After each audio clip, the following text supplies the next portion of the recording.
Assalamualaikum warahmatullahi wabarakatuh. Kami dari kelompok 4K1A Program Studi Matematika UIN Syarif Hidayatullah Jakarta akan menjelaskan hasil diskusi kami yang berjudul Understanding IP Address.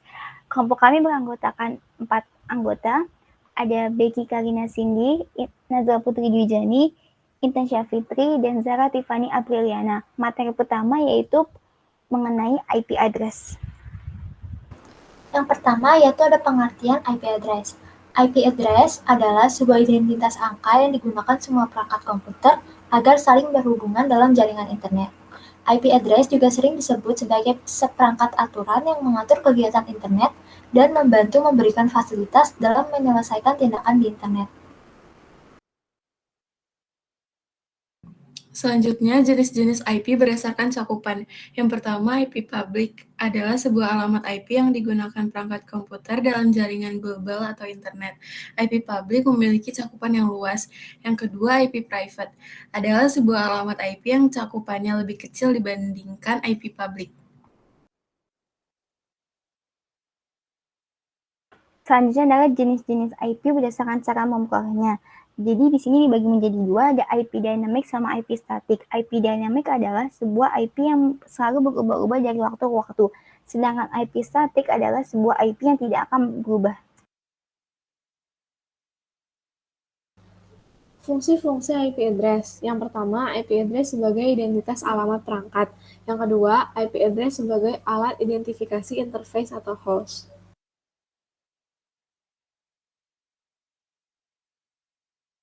Materi kedua yaitu Internet Calling Problems.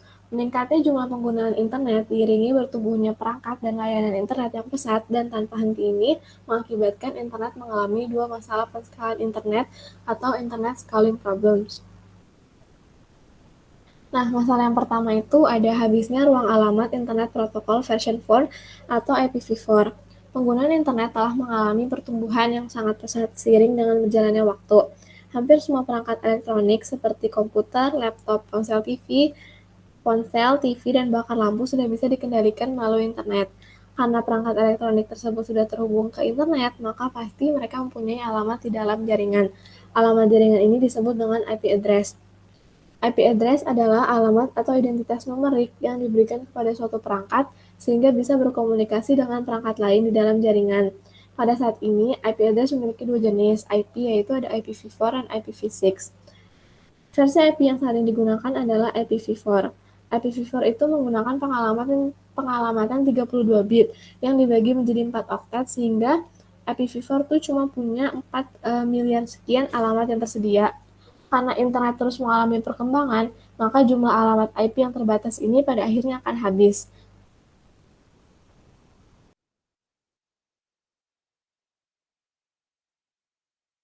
Masalah yang kedua ada pesatnya pertumbuhan dalam tabel perutaan atau Internet Routing Tables.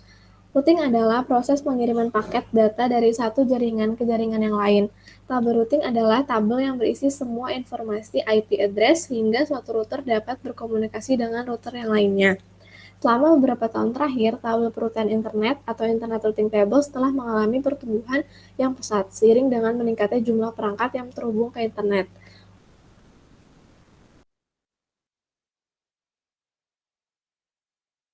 Selanjutnya yaitu ada classful IP address.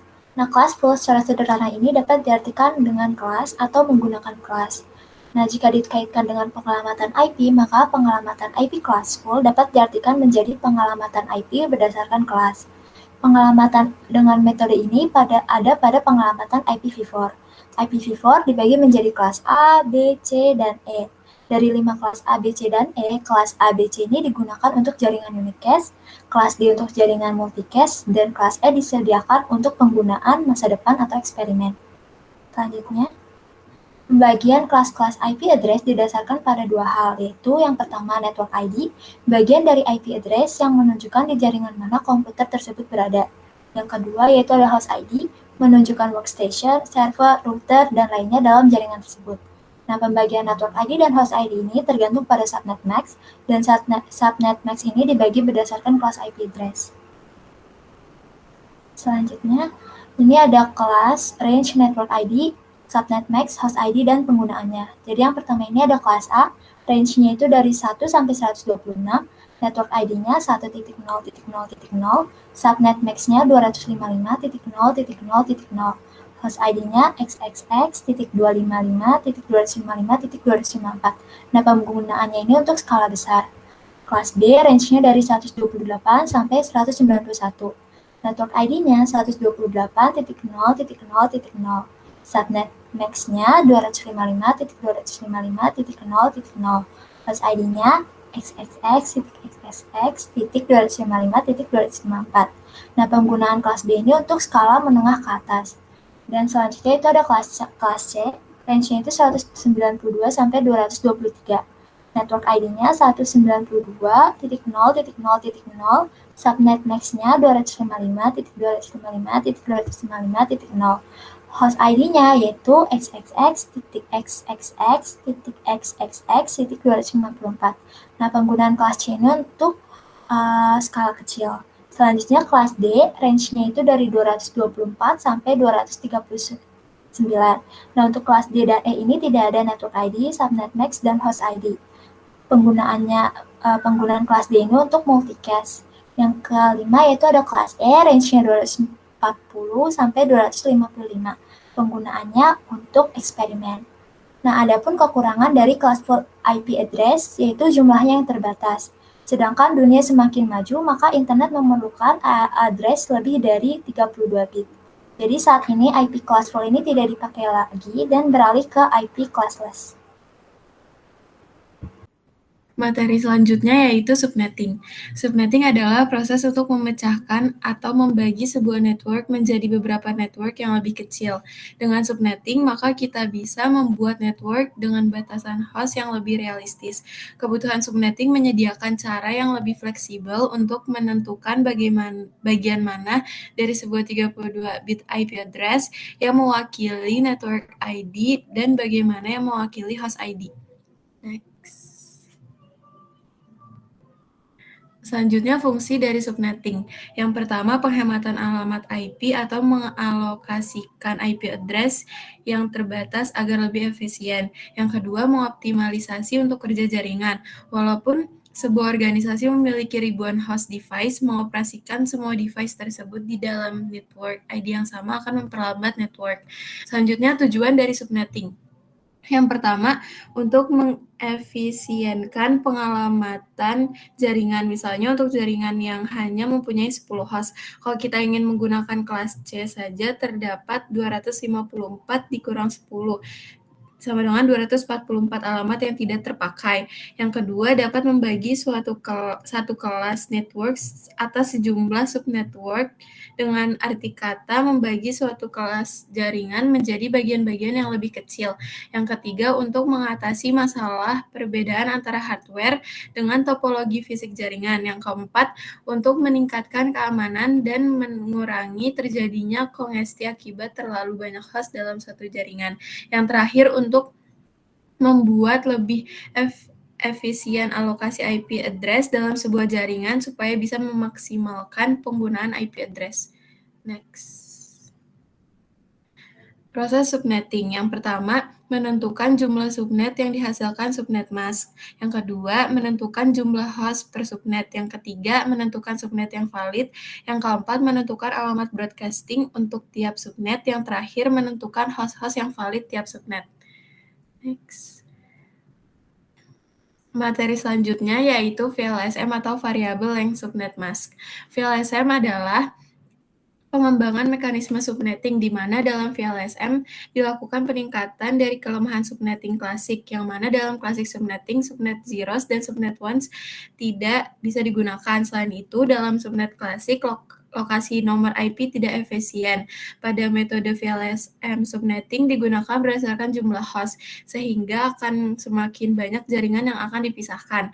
Tahapan perhitungan menggunakan VLSM IP address yang ada dihitung menggunakan CIDR, selanjutnya baru dipecah kembali menggunakan VLSM. Setelah dilakukan perhitungan, maka dapat dilihat subnet yang telah pecah akan menjadi beberapa subnet lagi dengan menggunakan subnetnya. Next.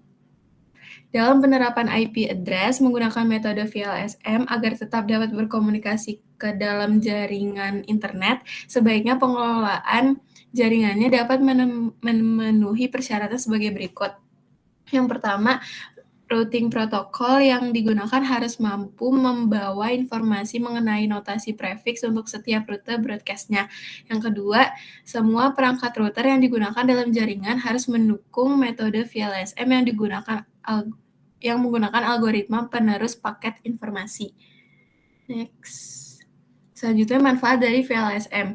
Yang pertama, efisien menggunakan alamat IP karena alamat IP yang dialokasikan sesuai dengan kebutuhan ruang host tiap subnet. Yang kedua, VLSM mendukung hierarkis menangani desain sehingga dapat secara efektif mendukung rute agregasi, juga disebut rute summarization.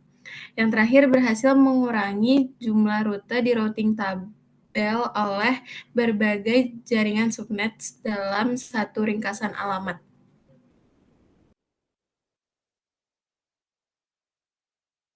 Selanjutnya adalah Clusters Interdomain Routing atau yang biasa disingkat dengan CIDR.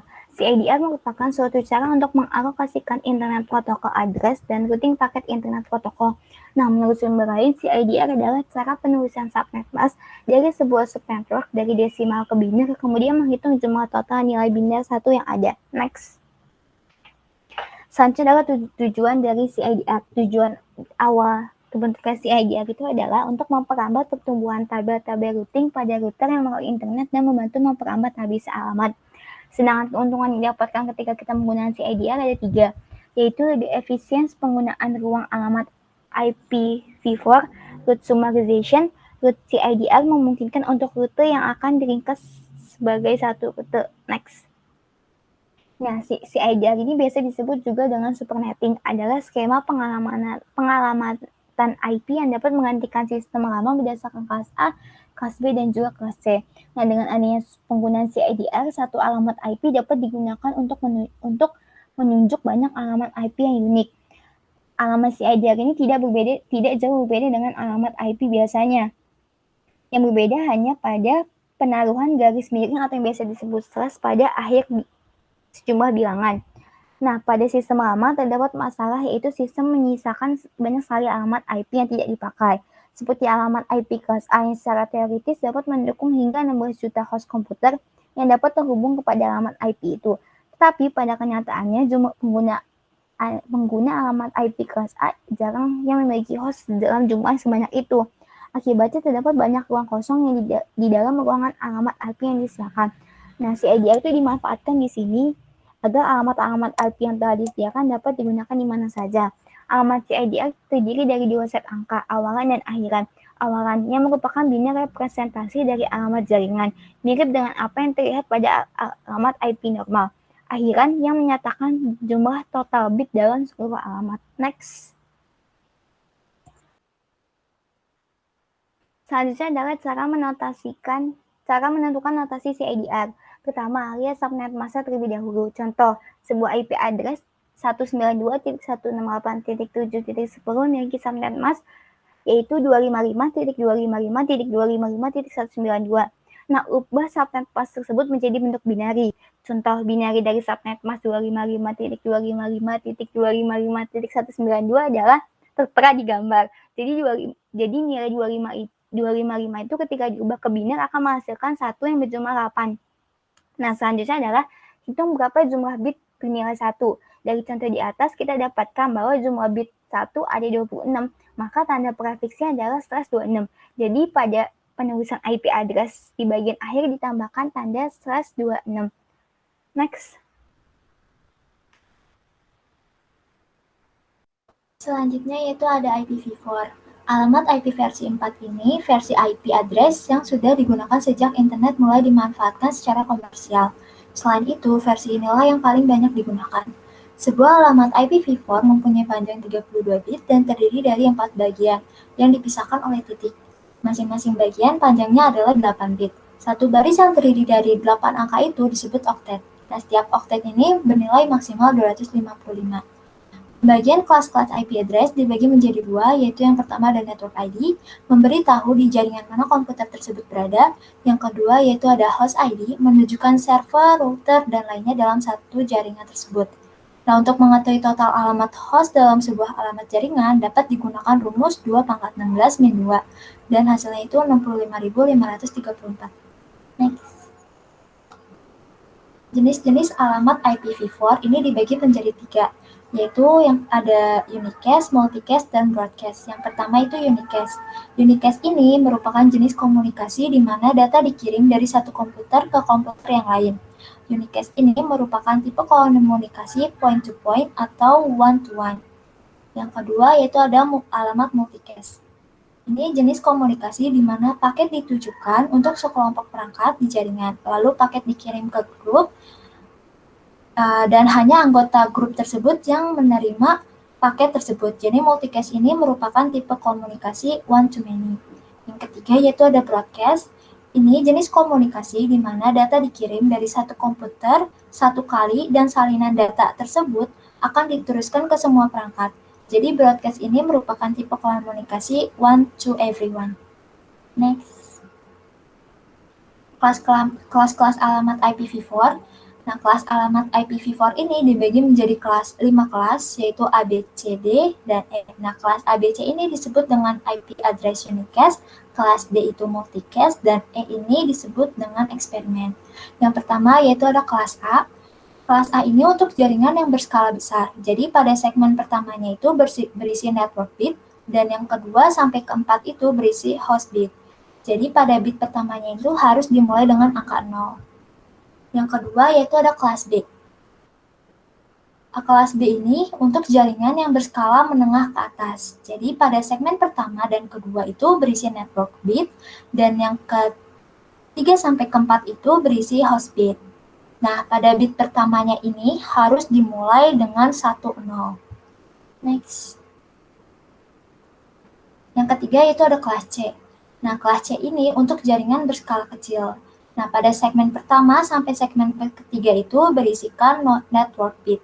Dan yang keempat itu berisikan host bit. Jadi pada bit pertamanya itu harus bernilai 110. Yang keempat yaitu ada kelas D. Nah, kelas D ini merupakan kelas yang digunakan khusus untuk kebutuhan multicasting. Yang terakhir yaitu ada kelas E, merupakan kelas yang digunakan khusus untuk kebutuhan eksperimental. Next.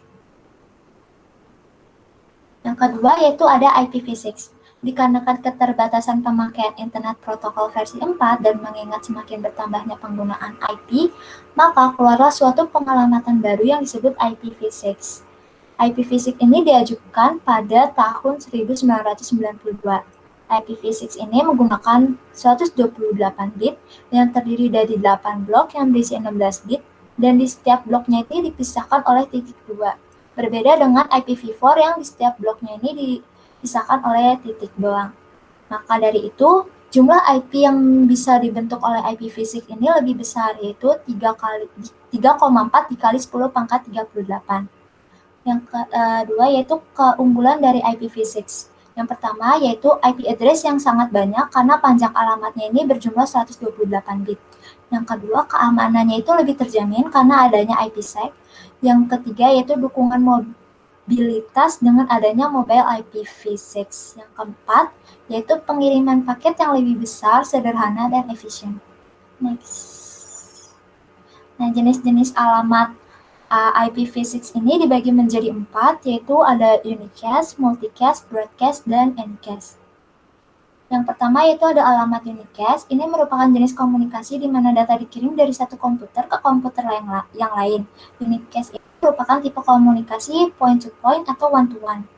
Nah, jenis pengalamatan IPv6 di unicast ini dibagi menjadi 3, yaitu ada alamat link lokal, yaitu alamat yang digunakan pada satu link saja. Maksudnya link di sini itu adalah jaringan lokal yang saling tersambung pada satu tingkatan. Yang kedua yaitu ada alamat site lokal. Nah, ini setara dengan private address dan terbatas pada satu jaringan lokal. Yang ketiga yaitu ada alamat global, alamat yang digunakan untuk mengizinkan satu komputer agar dapat berkomunikasi dengan komputer lainnya dalam sebuah internet. Yang kedua yaitu ada alamat multicast. Nah, ini jenis komunikasi di mana paket ditunjukkan untuk sekelompok perangkat di jaringan. Nah, lalu paket ini dikirim ke grup dan hanya anggota grup tersebut yang dapat menerima paket tersebut. Jadi multicast ini merupakan komunikasi one to many. Yang ketiga yaitu ada broadcast. Ini merupakan jenis komunikasi di mana data dikirim dari satu komputer satu kali dan salinan data tersebut akan diteruskan ke semua perangkat. Broadcast ini merupakan tipe komunikasi one to everyone. Yang terakhir, yang berbeda dari IPv6 dengan IPv4 yaitu alamat unicast. Alamat anycast. Alamat anycast ini menyediakan komunikasi one to one of many. Jadi mengirimkan paket ke salah satu anggota yang paling terdekat. Next. Contoh IPv6. IPv6 ini kan terdiri dari 128 bit, di mana di setiap bloknya itu terdiri dari 16 bit yang dikonversikan ke dalam bilangan heksadesimal. Nah, yang pertama ini ada dalam bentuk bilangan biner. Jadi bilangan ini totalnya itu ada 128 angka. Yang kedua yaitu dikonversi ke bilangan heksadesimal. Jadi satu ini tuh berisi 16 bit. Nah, satu kotak ini berisi 4 digit. Jadi 0010 ini angkanya itu 8421. Jadi 0 pertama ini sama dengan 8, 0 kedua sama dengan 4, 1 ini sama dengan 2, 0 ini sama dengan 1. Jadi 1 ini berada di angka 2, jadi di sininya 2. 0001, 1 itu sama dengan 1, jadi 1. 1101, jadi 8 ditambah 4 ditambah 1, totalnya sama dengan 13. Nah, 13 itu sama dengan angka D. Jadi 1 sampai 9, 10 itu A, 11 itu B, 12 itu C, 13 itu D, dan 14 itu E, 15 itu F. Jadi 13 itu D. 1010. Jadi ini di 8 ditambah 2, hasilnya sama dengan 10. Jadi 10 itu sama dengan A. 0000. Ini 0. 0000 itu sama dengan 00 juga. Yang keempat yaitu yang ketujuh yaitu 1101. Jadi 8 ditambah 4 ditambah 1 itu D, karena hasilnya 13. 0011, 2 ditambah 1 sama dengan 3, dan seterusnya sampai terbentuk yang paling terakhir. Jadi hasil konversi ini semua itu 21DA.2.0000.2F3B.202AA. Next. Yang ketiga itu bisa disederhanain. Jadi yang hasil konversi tadi itu bisa disederhanain dengan mengubah satu blok bilangan yang berisi 0 semua ini menjadi titik 2. Nah, di sini ada satu blok yang berisi 0 semua. Jadi hasilnya itu 21DA.2.00D3.2.2F3B.202AA. Atau bisa juga disederhanakan lagi dengan menghilangkan angka 0 yang berada di depan.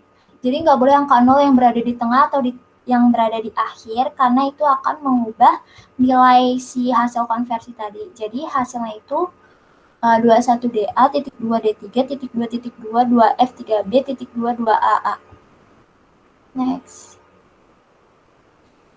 Nah, perbedaan IPv4 dan IPv6 yaitu ada kapasitasnya yang berbeda, routing yang berbeda, mobilitas yang berbeda, dan ukuran header yang berbeda.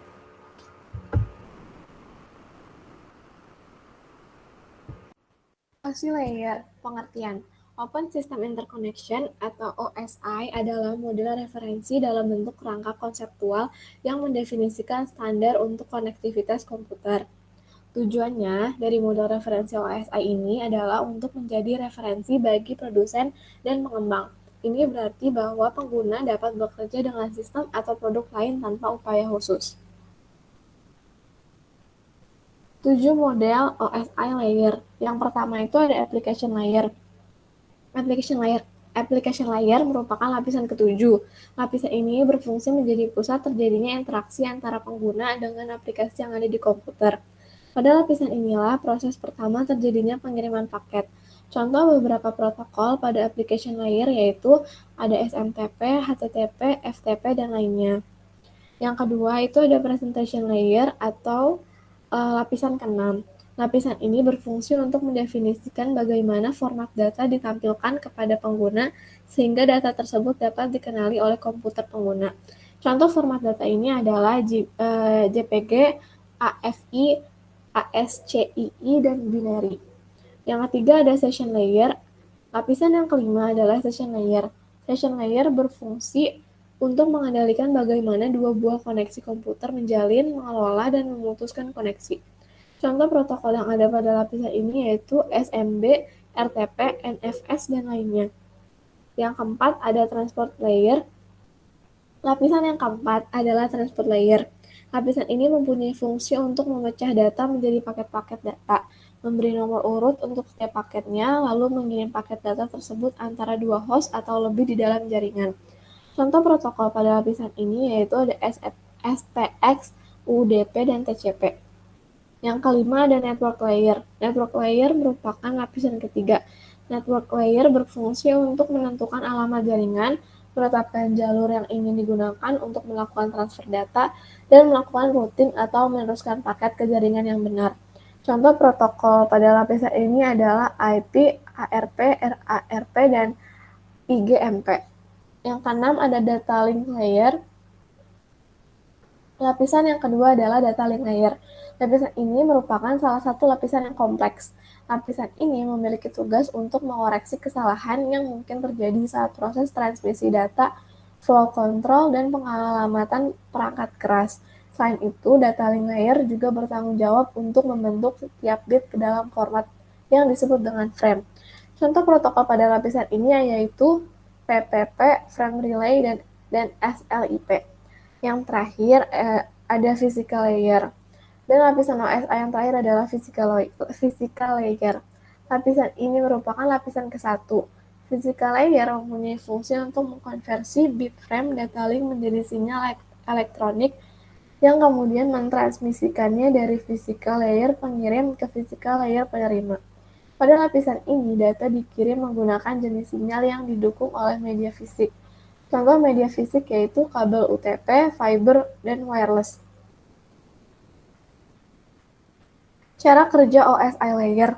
Yang pertama, pada lapisan transport, data dibagi menjadi bagian-bagian yang lebih kecil dan kemudian dikumpulkan kembali pada lapisan transport penerima.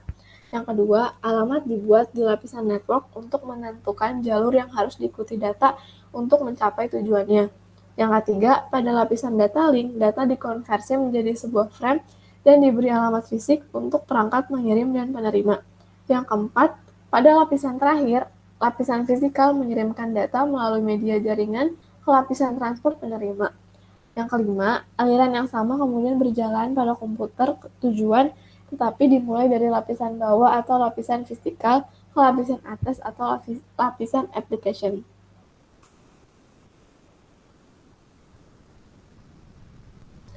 Sekian dari presentasi kami, kurang lebihnya mohon maaf. Wassalamualaikum warahmatullahi wabarakatuh. Udah. Guys, ini malah gue jadi nutup.